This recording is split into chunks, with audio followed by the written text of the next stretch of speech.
네, 저는 그 원고가 되어 있습니다. PPT가 없고 그래서 원고와 함께 각주로 좀 보충 설명도 하면서 출처를 밝히고 있고 우선 그 각주 1번 위에 좀 그 인용 및 활용을 좀 자제를 부탁드린다고 밝히고 있습니다. 제 연구 과제는 그 연구 기간이 길지 않은 연구 과제였고요. 그리고 그 좀 그 유럽 연합의 법제 동향이 우리나라에 또 상당히 그 브뤼셀 효과처럼 그 영향을 미치고 있어서 그런 접근보다는 좀 우리 기업들이 유럽 연합 시장에 그리고 유럽 연합과 관계하고 있는 주요 주변국들과의 시장에 진출할 때 고려해야 될 사항이 무엇인가 먼저 파악해야 돼서 그런 접근 기준으로 이 글을 작성해 보았습니다.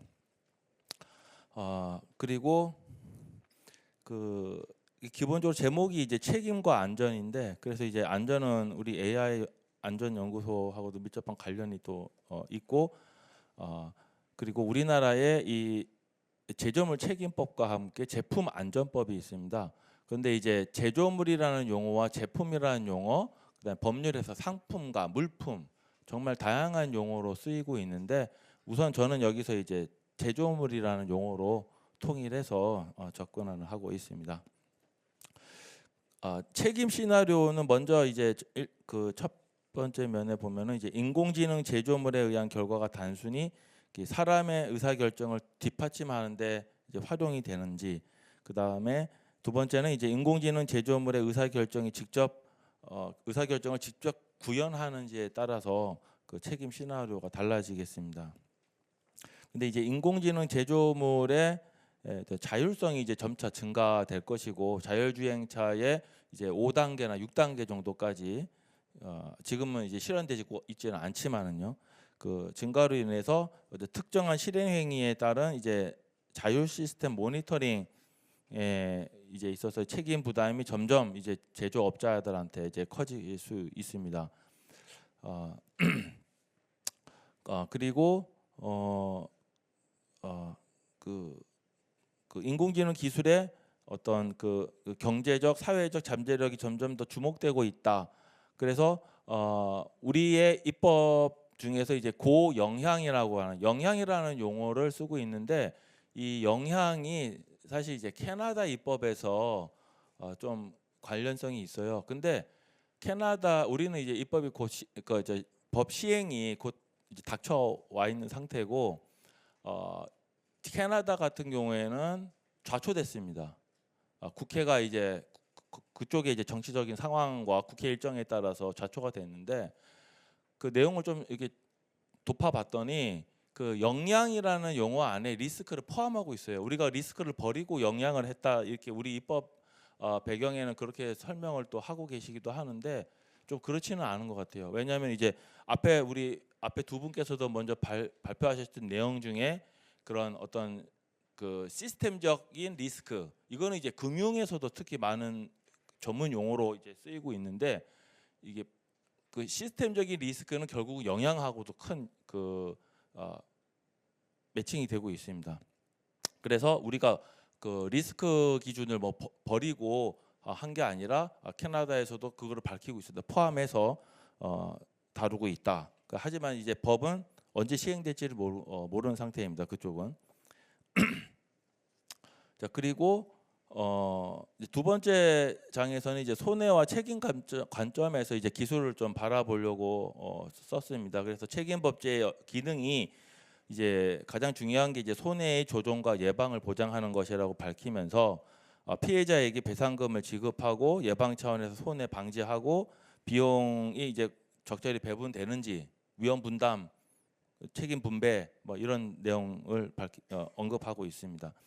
그리고 그 인공지능 기술 중에서 이제 그 시스템 안에 이제 모델이 들어가 있는데, 그 이제 모델 개발 시에 특히 이제 여러 학습 단계에서 기납적인 접근 방법으로 하고 있다는 점, 그리고 그 과정에서 시행착오가 반복되고 노하우가 그 개발사에 그 이제 축적이 되고 있다. 이런 측면에서 기존의 이제 소프트웨어의 개발 방식하고는 틀립니다. AI도 물론 안에 이제 소프트웨어가 기반으로 한 것도 있지만은 그게 이제 다르다는 거.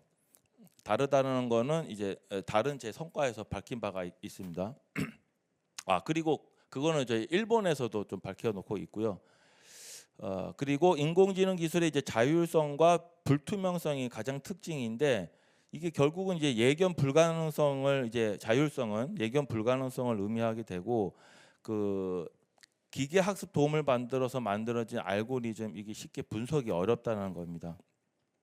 그래서 이것을 이제 코드의 불투명 이렇게도 얘기하고 이어지고요. 그래서 이러한 자율성과 불투명성이 인간 행위자의 고의 과실로 인한 피해를 추측하기 어렵게 만듭니다. 이러한 점에서 과실 책임은 인공지능 기술로 인한 리스크에 대한 어떤 이상적인 대책이 아니고 그 결함을 식별하기 어렵게 하는 이유로 결함 책임이라고 하기에도 좀 대응책이 아닐 수 있다. 이런 점을 좀 밝히겠습니다. 그래서 결함 책임도 여기서 말하는 뭐 결함 책임 또 뒤에서 이제 무과실 책임 이거 법률 용어인데 좀 어렵습니다. 그리고 각주 8번에 이제 좀 다른 입장을 보이고 계신 일본 학자가 계셨는데 그 이제 과실 책임 추급에 의한 충분히 그 권리 법익 보호가 될 수 있다 이렇게 좀 밝히고 있습니다. 이제 무과실 책임이 아니라. 근데 이런 입장을 제가 이제 과거에 연구 그거를 기억을 떠올려 보니까 그러니까 미국의 이제 리스테이트먼트라고 하는 이제 규범적인 건 아니고 약간 뭐 이렇게 해설을 한다든가 그런 리스테이트먼트가 있는데 거기에서도 이제 그 PL법 제조물 책임법에 대해서 그 밝히고 있는 바가 뭐냐면 당연히 거기서 말하는 뭐 엄격 책임 그 우리나라로 말로 하면은 좀 무과실 책임적인 걸로 설명을 하고 있는 줄 알았어요. 그랬는데 그네들도 이렇게 비슷하게 그 당시에 이제 2000년도 중반 초반이었는데 무과실 그 과실 책임적인 언급을 하고 있어가지고 저도 좀 놀랐습니다 그때. 그래서 그 각주에서 다시 한번 밝히겠지만 이제 각주 12번 정도가 될 텐데 이 제조물 책임 규범이 유럽 연합뿐만 아니고 우리나라도 그렇고 그 독일에서도 또 그렇고 이게 운영이 실제 많이 그런 케이스가 많이 축적되어 있거나 또 직접적으로 이렇게 그걸 근거로 해서 손해배상을 또 많이 이렇게 받았다든가 피해 구제가 정말 실현됐다든가 이런 측면이 적었던 것 같습니다. 예. 그래서 미국에서도 이거를 줄이려고 더 그러니까 그 리스테이트먼트에서는 그러니까 과실 책임적인 걸로 이렇게 이끌어 가는 게 아마 그 당시 때부터 이미 그 엄격 책임 요소를 많이 줄여 나가려고 하는 논의들이 그때부터 실무나 이론에서도 있었던 것 같습니다. 그리고 이어서 그러니까 우리의 그 인공지능의 어떤 새로운 리스크 요소가 등장하면서 이제 법은 좀 더 이제 객관적인 책임이나 무과실 책임 또는 엄격 책임이 될 것 같은데 이렇게 이제 좀 수용하려고 하는 방향으로 지금 가고 있습니다. 지금은 그 해당 책임은 어떤 배상 및 시정 기능뿐만 아니라 여기 이제 규제적인 기능이 포함되어 있습니다. 이런 책임을 형성하고 있으면은 거기에 따라 이것도 또한 사회적인 파급 효과, 경제적인 파급 효과가 미치기 때문일 것입니다. 그래서 혁신이 우리 공동체가 부과하고 있는 공공 및 소비자 안전 기준 그리고 기본권, 환경 존중 등을 위한 어떤 최적의 시장 조건에 부합하도록 이제 보장하게끔 하게 되는 겁니다. 그리고 이 손해의 객체 영역이 이 디지털적 영역으로 이제 확산되고 있는 겁니다. 소프트웨어나 데이터 또 정보까지. 그런데 그 인공지능 기술의 적용 영역과 관련된 손해는 좀 다른 특성 구조 띄고 있는데 인공지능 기술이 어떤 계약 체결에 활용돼서 야기되는 금전적인 손해가 있을 수 있고 또 데이터 자체에 하자가 있는 데이터 보안으로 야기된 손해가 있을 수도 있고 또 개인이나 집단에 대한 차별, 허위, 조작 정보, 낙인을 찍는다던가 해서 발생하는 또한 인적 손해, 물적 손해가 있을 수 있고 이렇게 좀 그런 다른 구조로 띄고 있다라는 점이 좀 눈에 띄었습니다. 그리고 그 유럽 연합 규범에서는 소프트웨어에 대한 언급을 하면서 뭐 직접적으로 AI를 언급한 게 아니고 이제 전문 리사이트대에서 이제 밝히고 있었는데 특히 이제 그 이 소프트웨어의 확장성을 강조하고 있으면서 광범위한 손해를 초래할 수가 있다. 그러면서 이제 안전한 인공지능 기술의 예방적 보완은 이제 규제 과제의 핵심적인 사항이다 이렇게 밝히고 있습니다. 그리고 제조물 책임 지침을 살펴보겠습니다. 이게 39년 만에 이제 거의 개정이 이루어진 겁니다. 중간에 뭐 자주 개정된 게 없습니다. 그래서 앞에 말씀드린 이제 각주 12번에서 말씀드린 이제 유럽 연합의 상황과 독일의 상황 한번 말씀드렸고요. 그리고 넘어가서 그 제조물의 개념은 소프트웨어 및 연동 서비스로 이제 확장되고 있고, 그리고 책임 주체가 그 주문 처리 서비스 제공업자라고 전문 용어로 하고 있는데 이제 이들과 온라인 플랫폼 제공업자가 추가가 됐습니다. 그 다음에 증거 및 추정의 공시 의무와 촉진, 이거는 이제 디스커버리 관련된 그 증거 게시를 그 본안 들어가기 전에 재판 전에 이제 그 증거를 전부 오픈한다 이런 거를 이제 도입하고 있고요.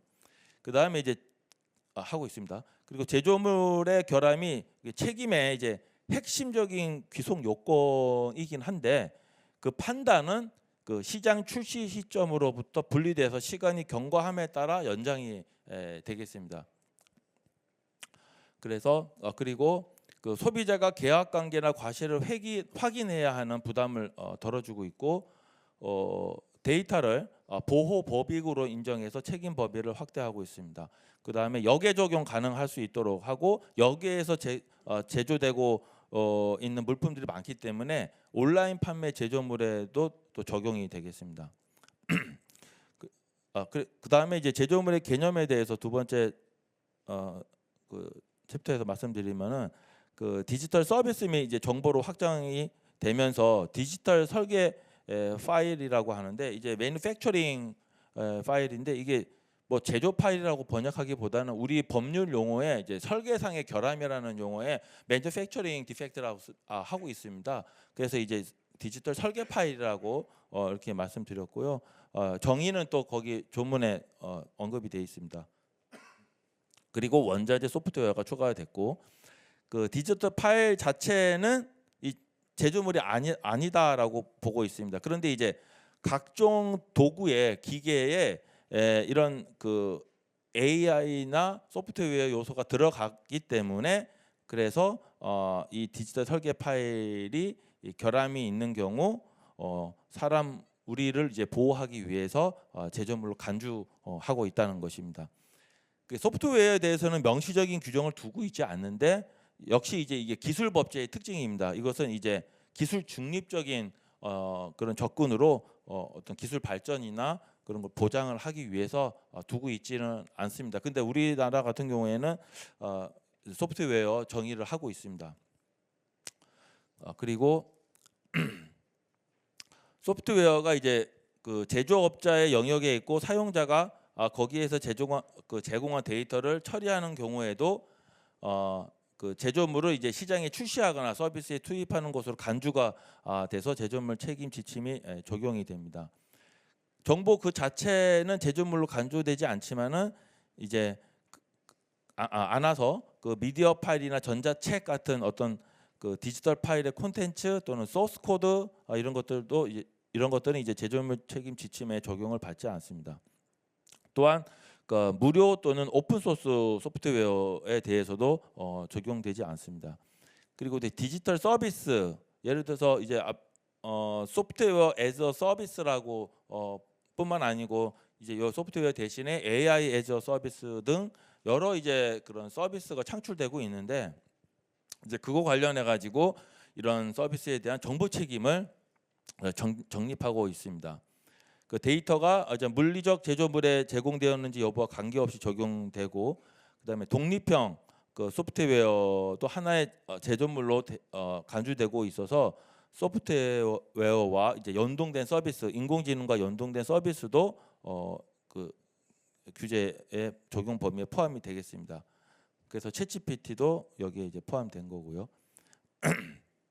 그래서 제조물 책임의 적용 범위를 이렇게 연동된 서비스로 확대하게 된 근거는 정보나 그 데이터의 제공에 있는 것이 아니라 디지털 제조물과 여러 단계로 생성된 그 처리 논리를 그 데이터 기술적으로 결합하는데 있게 됩니다. 그래서 이러한 책임은 개인의 보호뿐만 아니라 그 디지털 인프라의 무결성과 경고성을 보장하기 위한 것이 되겠습니다. 그리고 이제 인공지능법은 제조물의 규제 체계를 기반으로 하고 있고, 그다음에 제조물로서 그 인공지능 시스템을 다루고 있습니다. 그래서 제조물 책임 지침하고 인공지능 법도 상호 보완적인 관계에 놓이게 되겠습니다. 그리고 소프트웨어 업데이트 또는 업그레이드를 통해서 이루어진 수정과 또 다른 방식으로 이루어진 어떤 수정이 이루어진 경우에도 동일한 이제 책임 원칙이 적용이 되고, 그리고 이러한 수정이 실제로 이루어진 시점에 시장에 출시되었거나 서비스에 투입된 곳으로 간주를 하고 있습니다. 그다음에 제조물 책임 주체는 손해를 입은 피해자는 이제 자연인만 해당되고 법인이나 단체는 포함되지 않습니다. 그리고 그다음에 이제 책임을 지는 주체는 주로 이제 결함 있는 제조물의 제조업자가 될 거고, 제조업자가 유럽연합에 기반을 두고 있지 않은 경우도 많기 때문에 그래서 이제 제조업자의 공인 대리인이라고 하는 것을 이제 지정을 하도록 하고 있습니다. 그리고 순환 경제상, 그러니까 재활용 업계에 제조물을 수리하는 사람도 포함하게 됩니다. 유럽 연합에서 이제 제조물의 판매자 또는 그 소매자한테 책임 주체에 대한 어떤 정보 공개를 요청할 수 있습니다. 누가 이거를 만들었는지. 근데 이제 그거를 그거를 요청을 했는데 누군지 잘 모르겠다, 이런 경우에는 이제 해당 판매자나 소매업자한테 손해배상을 요구를 할 수가 있습니다. 다른 한편 이제 그 인공지능법상의 그 인공지능 시스템 제공자를 포함한 그 소프트웨어 개발자도 제조업자로 간주되고 있습니다. 다음은 결함에 관한 내용입니다. 그 제조물 책임 지침상에서 통합 또는 상호 연결된 디지털 그 서비스는 그 제조물의 안전을 한다고 보기 때문에 그 무과실 책임을 확대하고 있습니다.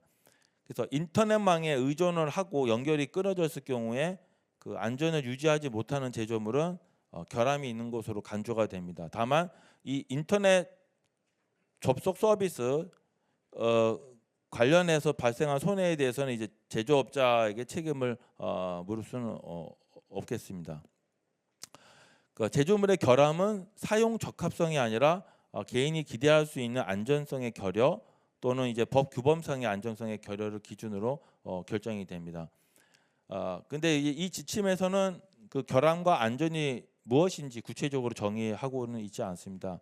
다만 그 결함의 평가에는 일반 대중이 기대할 수 있는 안정성에 대한 그 객관적인 분석이 포함되어야 한다고 밝히고 있습니다. 그리고 이런 결함과 관련해서 사이버 보안 취약성으로 인해서 그 제조물이 결함이 있는 것으로 판명이 될 수가 있습니다.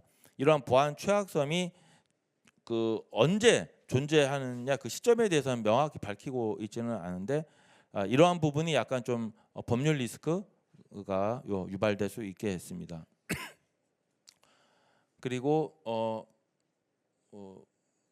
무과실 책임에 대한 어떤 그 예외적인 경우를 또 언급을 하고 있는데, 그 결함이 이제 해당 제조물이 유통될 당시에 존재하지 않았거나 뭐 그 결함이 그 이후에 발생했을 가능성이 높은 경우 등등 무과실 책임의 예외를 언급을 하고 있습니다.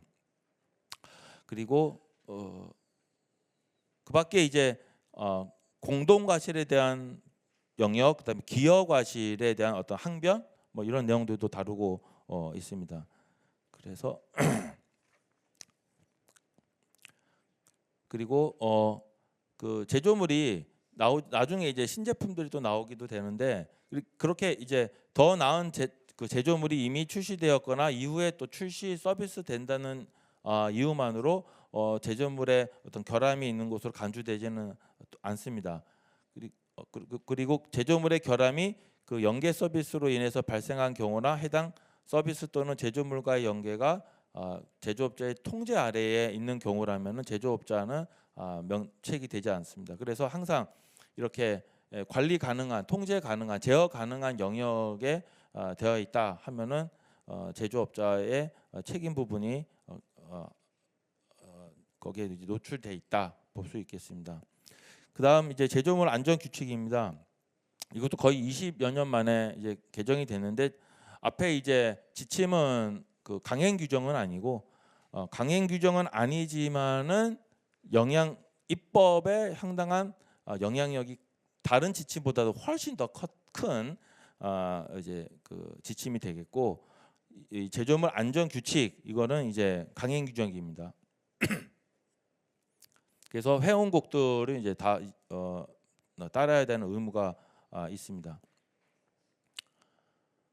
안전한 제조물에 대해서는 정의를 하고 있는데 실제 사용 기간을 포함해서 그 정상적이거나 합리적으로 예견 가능한 사용 조건에서 그 리스크도 발생시키지 않거나 또 해당 제조물의 사용과 양육 가능한 최소한의 리스크만을 야기하는 제조물을 말한다라고 정의하고 있으면서 제조물이란 또 정의를 하고 있는데 여기서는 이제 아이템이라는 용어를 쓰고 있습니다. 그래서 이걸 저는 이제 번역을 물품이라고 이렇게 해놨는데 그래서 이 다른 물품 아이템과 상호 연계되어 있는지 여부와 관계없이 대가를 받고 공급되거나 사용 가능하게 된 아이템을 의미한다 이렇게 하고 있습니다. 그래서 제조물은 새로운 물품, 중고 물품, 수리 물품, 뭐 재활용품인지 여부와 무관하게 다 적용이 된다는 것이고요. 그다음에 다만 이제 골동품 같은 경우에는 제조물에서 제외가 됩니다. 그 밖의 사항은 각주 47번에 언급을 하고 있습니다. 그래서 그리고 이제 다른 유럽 연합의 여러 법제가 있을 텐데 그 법의 적용을 받는 제조물의 경우 예를 들어서 이제 앞에 그 화장품, 의료기기 이런 것들인데 이제 거기는 다른 규제 체계를 갖고 있고 내용을 갖고 있습니다. 그래서 그런 규범이 있기 때문에 제조물 안전 규칙이 적용되지가 않습니다.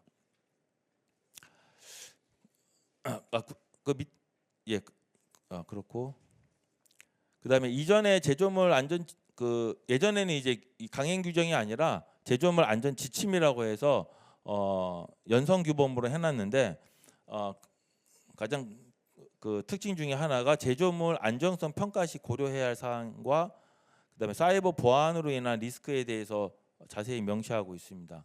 그 제조물의 특성, 특정한 제조물이 다른 제조물에 미칠 수 있는 영향 등등이 여기에 해당되겠습니다. 그리고 제조업자에게 이제 기술 문서를 요구하고 있고 10년 동안 보관하도록 하고 있는데 이제 이런 부분은 이제 기업에 상당한 부담이 될 것이고 사고 관련 신고 의무가 있습니다. 이제 즉시 어디에 신고해야 되냐면은 그 회원국에 세이프 비즈니스 게이트를 이제 설치하도록 했는데 이제 여기를 통해서 관할 당국 각 회원국의 관할 당국이 되는데 여기에 이제 보고를 하게 하고 있습니다. 사고가 무엇인지 법적으로 정의를 하지 않고 있는데 다만 신고 의무가 있는 사건은 구체적으로 언급을 하고 있습니다. 그리고 제조물 안전 규칙은 이 온라인 서비스 제공자에 대한 구체적인 의무도 새롭게 도입하고 있습니다.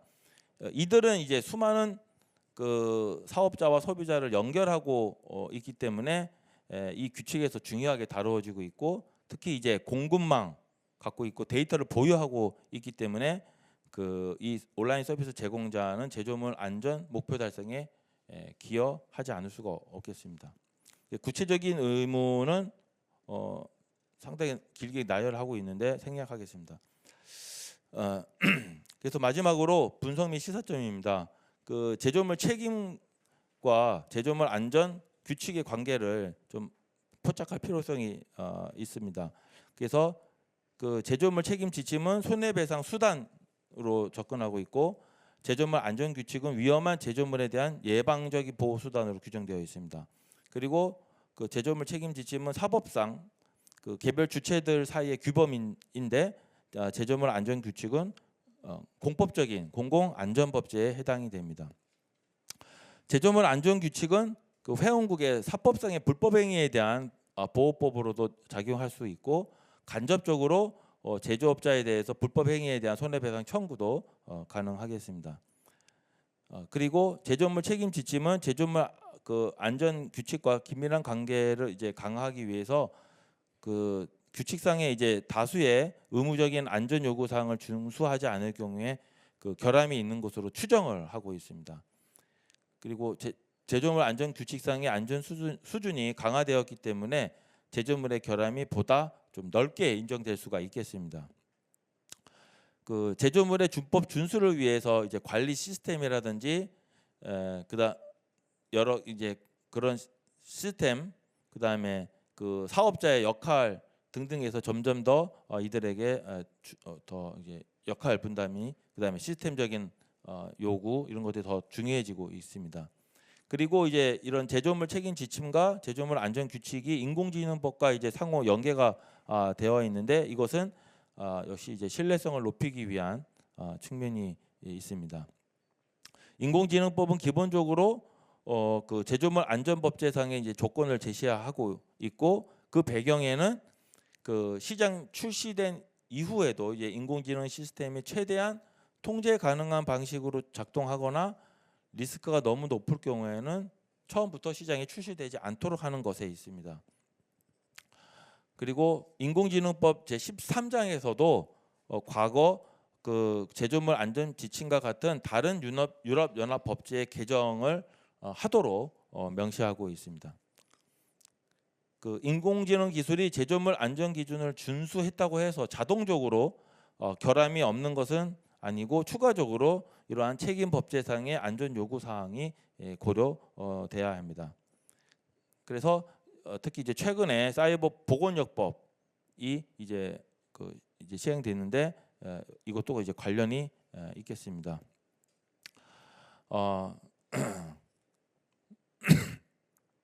결함 있는 제조물의 생산 및 판매는 제조업자의 이제 과실에 해당되는데 이것은 그 과실 소송에서의 그 주의 의무 위반하고는 조금 다른 개념이 됩니다. 그리고 그 제조물의 판매와 관련해서 제조업자나 판매자의 그 위법 행위가 있었다는 증거는 반드시 필요하지 않습니다. 그러나 그 손해배상의 청구인 이게 피해자가 되는데 제조물에 결함이 있었고 그 결함이 손해의 직접적인 원인이 있었음을 증명하는 것은 여전히 필요합니다. 그리고 이제 제조물 안전 규칙상에 그 적용 대상의 의문점이 많아서 이제 유럽 자체 내에서 여러 이해관계자들이 유럽 위원회에 이제 질의를 하게 됐고 그래서 유럽 위원회에서 FAQ라고 하는 것을 이제 공표를 했습니다. 이제 거기에서 적용 범위가 도대체 어디냐?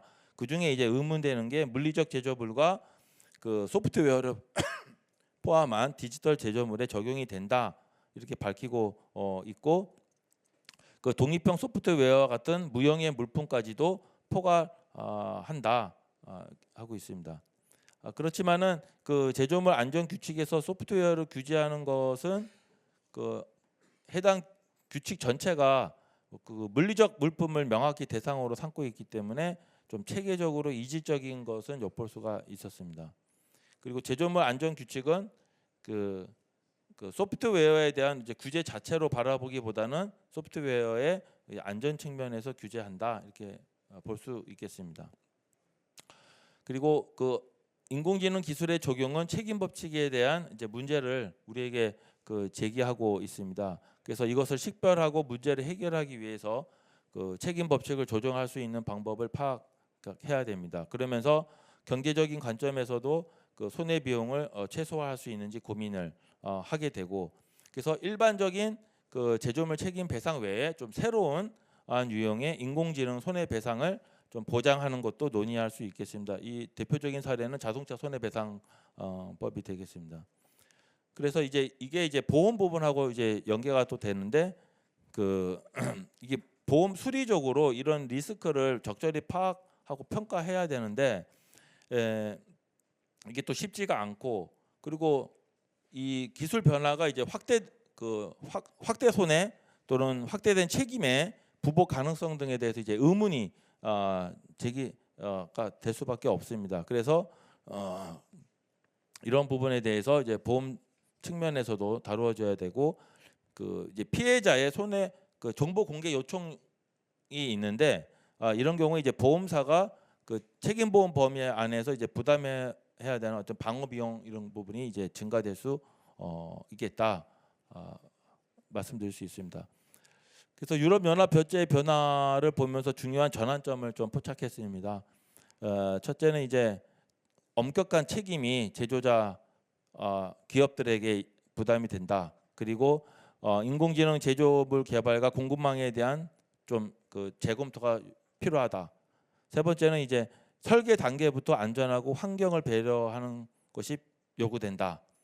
그다음 네 번째는 그 라이프 사이클이라고 많이들 하시는데, 저는 이제 사용 연한 전반에 걸쳐서 리스크 관리와 그 그다음에 소비자에 대한 향상된 정보 전달이 필수적이 되겠다. 그리고 기업에서는 그 유지 관리 시스템이라든지 품질 보증, 안전 관리 등등 이러한 그 요소들을 철저히 검토하고 대응이 필요하겠다. 이렇게 좀 마무리하겠습니다. 감사합니다.